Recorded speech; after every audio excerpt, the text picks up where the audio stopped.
আমার বিল্লু, ও তার 3 ছেলে মেয়ে, 4 ছেলে মেয়ে। ওটা লালু, ও বড়।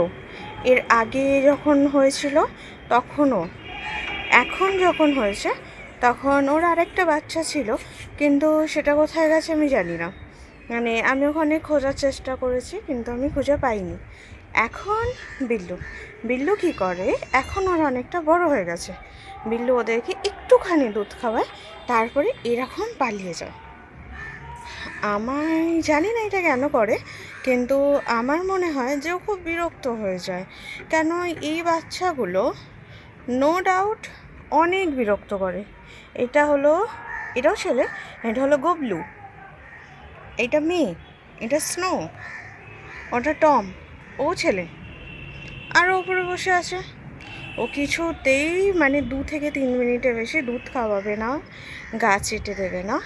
কিন্তু এই বিল্লুই, যখন এই বাচ্চাগুলো ছোট ছিল, আমাকে বিরক্ত করে দিত ওদেরকে খেতে দেওয়ার জন্য। এখন ও নিজেই ওদেরকে খাওয়ায় না।